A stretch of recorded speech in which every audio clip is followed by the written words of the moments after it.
అండి అందరికీ నమస్కారం. ఈరోజు హోమ్ మేడ్ కుల్ఫీ ఎలా తయారు చేసుకోవాలో చూపిస్తానండి. డ్రై ఫ్రూట్స్తో ముందుగా ఒక మిక్సీ జార్ తీసుకోండి. దాంట్లో 6-7 బాదం పప్పులు వేసుకోండి.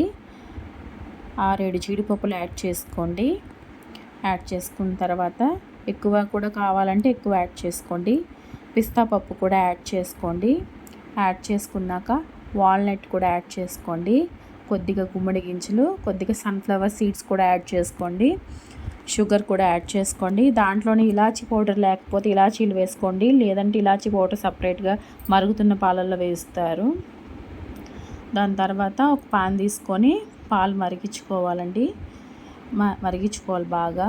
మరిగించినాక చూసారా అండి, ఇవి ఐస్ క్రీమ్ మోల్డ్స్ అండి. దీంట్లో మనము ఐస్ క్రీమ్ వేసుకోవచ్చు. ఇది కస్టర్డ్ పౌడర్ అండి, green peas custard powder.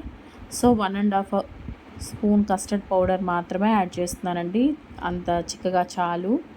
So water వేసి బాగా పల్చగా చేసుకోండి. మరుగుతున్న పాలల్లో వేయండి. వేసినాక బాగా కలుపుకోండి. ఉంటగట్టేస్తుంది. ఫ్లేవర్ చాలా అంటే చాలా బాగుంటుంది. ఈ మిక్సీ చేసుకున్న పౌడర్ కూడా యాడ్ చేసుకోండి. యాడ్ చేసుకున్నాక బాగా కలపండి. థిక్ కన్సిస్టెన్సీ వరకు కలుపుతూ ఉండండి.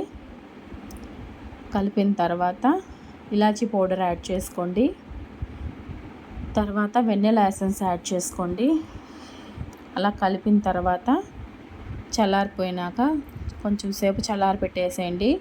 చల్లారిన తర్వాత ఐస్ క్రీమ్ మోల్డ్స్లో ఈ లిక్విడ్ని యాడ్ చేసేయండి. యాడ్ చేసి స్టిక్ చేసేయండి. అంతేనండి. చాలా సింపుల్గా, ఈజీగా, చాలా హెల్దీగా, పిల్లలకి ప్రోటీన్ రిచ్ అండి. ఇది చాలా మంచిది. మీరు ఈ సమ్మర్లో బయట ఐస్ క్రీమ్స్ కాకుండా ఇలా రెడీ చేసి పెట్టండి. పిల్లలు చాలా ఇష్టంగా తింటారు. ఈ వీడియో మీకు నచ్చినట్లయితే లైక్ చేయండి, షేర్ చేయండి, సబ్స్క్రైబ్ చేసుకోండి.